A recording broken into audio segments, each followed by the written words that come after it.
এদের প্রত্যেকের ছিল মার্কিন যুক্তরাষ্ট্রের সর্বোচ্চ গোপনীয় তথ্য ভাণ্ডারে প্রবেশাধিকার। কেউ পরমাণু অস্ত্রের নকশা জানতেন, কেউ মহাকাশ থেকে গোয়েন্দাগিরির রহস্য বুকে বহন করতেন। আর এখন তারা একে একে বাড়ি থেকে বেরিয়ে যাচ্ছেন ফোন, মানিব্যাগ, চাবি সব ফেলে রেখে। কেউ ফিরছেন না। এই অস্বাভাবিক ধারা এতটাই উদ্বেগজনক হয়ে উঠেছে যে খোদ মার্কিন প্রেসিডেন্ট ডোনাল্ড ট্রাম্প বলতে বাধ্য হয়েছেন এটা বেশ গুরুতর বিষয়। শুরু হয়েছে হোয়াইট হাউসের সরাসরি তদন্ত।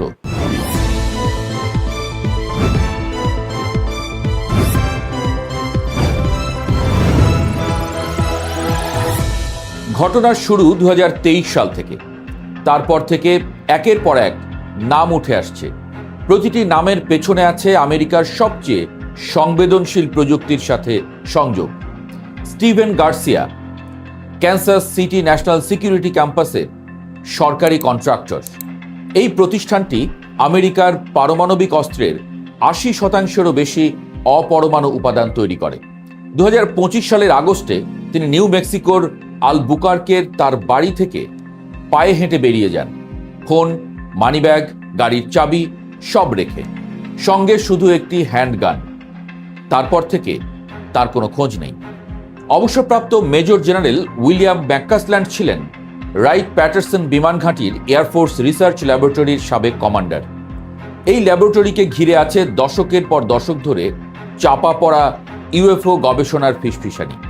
2026 সালের ফেব্রুয়ারিতে তিনি বাড়ি থেকে উধাও হয়ে যান। তার স্ত্রী 911-এ ফোন করে যা বলেছিলেন তা শুনে জমে গিয়েছিলেন তদন্তকারীরা। সে নাকি পরিকল্পনা করেছিল যেন কেউ তাকে খুঁজে না পায়। লস আলমোস ন্যাশনাল ল্যাবরেটরি, এই নামটি মানেই পারমাণবিক অস্ত্রের ইতিহাস। দ্বিতীয় বিশ্বযুদ্ধের ম্যানহাটন প্রজেক্ট থেকে শুরু করে আজ পর্যন্ত আমেরিকার পারমাণবিক শক্তির মূল চাবিকাঠি এখানেই।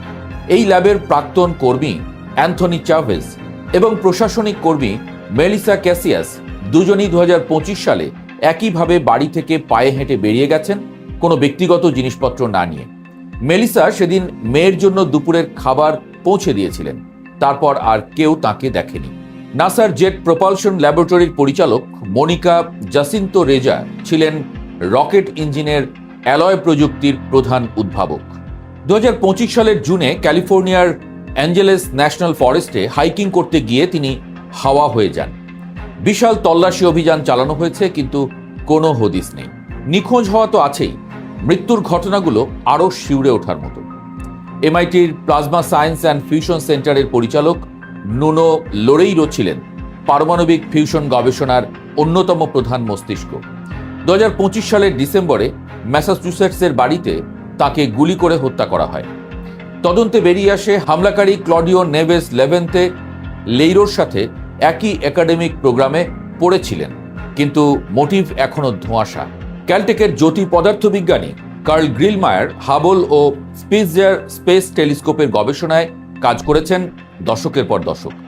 2026 সালের ফেব্রুয়ারিতে ক্যালিফোর্নিয়ায় নিজের বাড়ির বারান্দায় তাকে গুলিবিদ্ধ অবস্থায় পাওয়া যায়। গ্রেপ্তার হয়েছে একজন 29 বছর বয়সী যুবক, কিন্তু কোনো সুস্পষ্ট মোটিভ এখনো মেলেনি।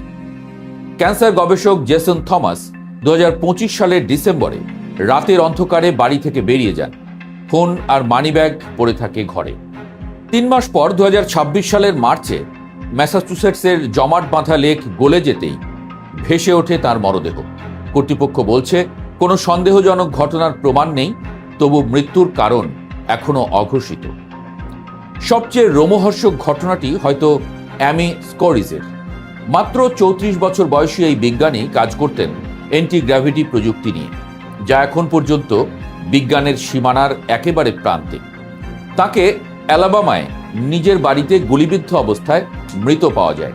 কিন্তু অবিশ্বাস্য বিষয় হলো, মৃত্যুর আগে একটি পডকাস্টে তিনি নিজেই বলেছিলেন তার জীবন ঝুঁকির মধ্যে আছে। পুলিশি তদন্ত বা মেডিকেল পরীক্ষার কোনো প্রতিবেদন এখন পর্যন্ত প্রকাশিত হয়নি। এই সব ঘটনা একসাথে দেখলে একটি প্যাটার্ন স্পষ্ট হয়ে ওঠে। প্রতিটি ব্যক্তি আমেরিকার সর্বোচ্চ গোপনীয় প্রযুক্তির কাছাকাছি ছিলেন। পরমাণু অস্ত্র, ফিউশন শক্তি, মহাকাশ গবেষণা, রকেট প্রযুক্তি, এই বৃত্তের বাইরের কেউ নন এরা। এফবিআই এর সাবেক সহকারী পরিচালক ক্রিস সুয়েকার ইতোমধ্যেই বলেছেন সবকটি সন্দেহজনক। এরা এমন বিজ্ঞানী যারা গুরুত্বপূর্ণ প্রযুক্তি নিয়ে কাজ করেছেন। এই রহস্যময় ঘটনা প্রবাহ ঘিরে এখন তিনটি প্রধান তত্ত্ব ঘুরছে বিশেষজ্ঞ মহলে। প্রথমত, বিদেশি গুপ্তচর বৃত্তি। চীন বা রাশিয়ার মতো প্রতিদ্বন্দ্বী শক্তি কি আমেরিকার সবচেয়ে মূল্যবান মাথাগুলোকে একে একে সরিয়ে দিচ্ছে? দ্বিতীয়ত, গোপন সরকারি কর্মসূচির তথ্য লিকের ভয়। এই বিজ্ঞানীরা কি এমন কিছু জানতেন যা প্রকাশ হয়ে গেলে বিশ্বের ক্ষমতার ভারসাম্য বদলে যাবে? তৃতীয়ত, ইউএফও বা অচেনা বায়বীয় বস্তু বা এলিয়েন সংক্রান্ত গবেষণা ধামাচাপা দেওয়ার ষড়যন্ত্র। তবে কংগ্রেস এখন আর এসব অনুমানে আটকে নেই। একাধিক আইন প্রণেতা ইতোমধ্যে এই বিষয়ে আনুষ্ঠানিক তদন্তের দাবি তুলেছেন। তাদের যুক্তি সরল। এত উচ্চপদস্থ, এত গোপনীয় তথ্যের অধিকারী মানুষ যদি একের পর এক এভাবে মারা যান বা উবে যান, তবে এটি নিছক কাকতালীয় হওয়া সম্ভব নয়। প্রেসিডেন্ট ট্রাম্প এ বিষয়ে সাংবাদিকদের সাথে কথা বলতে গিয়ে বলেছেন তিনি সেদিনই এ নিয়ে একটি বৈঠক থেকে বেরিয়ে এসেছেন। তিনি আরও বলেন, আমি আশা করি এটা অন্য সব সাধারণ ঘটনার মতোই হবে, কিন্তু আমরা দ্রুতই জানব। ট্রাম্পের এই বক্তব্য আসলে ওয়াশিংটনের অস্বস্তির বহিঃপ্রকাশ। কারণ এতদিন এই ঘটনাগুলো সোশ্যাল মিডিয়ার গুজব আর ষড়যন্ত্র তাত্ত্বিকদের আলোচনায় সীমাবদ্ধ ছিল। এখন হোয়াইট হাউস আনুষ্ঠানিকভাবে বলছে বিষয়টি তদন্ত করা হবে। এটি একটি বড় মোড়। আমেরিকার জন্য এই মুহূর্তটি অস্বস্তিকর, কারণ একাধিক। বিশ্বের সবচেয়ে শক্তিশালী গোয়েন্দা সংস্থাগুলো দেশের ভেতরে এই মৃত্যুগুলো রুখতে পারছে না, বা পারলেও প্রকাশ্যে কিছু বলছে না। এটি এমন যা একটি দেশের জন্য বিপজ্জনক সংকেত, যে দেশ তার প্রযুক্তিগত শ্রেষ্ঠত্বকেই ভূরাজনৈতিক ক্ষমতার মূল ভিত্তি মনে করে। যদি সত্যিই বিদেশি কোনো শক্তির হাত এতে থেকে থাকে, তাহলে প্রশ্ন ওঠে আমেরিকার সবচেয়ে গোপন বৃত্তে তারা কতটা গভীরে ঢুকে পড়েছে। আর যদি এটা ভেতরের কোনো ষড়যন্ত্র হয়, তাহলে প্রশ্ন আরও ভয়ঙ্কর। রাষ্ট্রযন্ত্রের কোনো অংশ কি নিজের বিজ্ঞানীদের নীরবে সরিয়ে দিচ্ছে?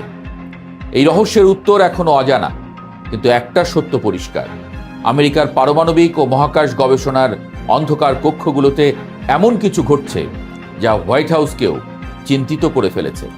বিজ্ঞানীরা হারিয়ে যাচ্ছেন, মারা যাচ্ছেন, আর প্রতিটি নিখোঁজ বিজ্ঞানীর সাথে হারিয়ে যাচ্ছে এমন জ্ঞান যা একটি দেশের শক্তির মেরুদণ্ড। তদন্তে আসলেই কিছু বেরিয়ে আসবে কিনা, নাকি এটাও চাপা পড়ে যাবে গভীর নীরবতায়, সেটাই এখন সবচেয়ে বড় প্রশ্ন।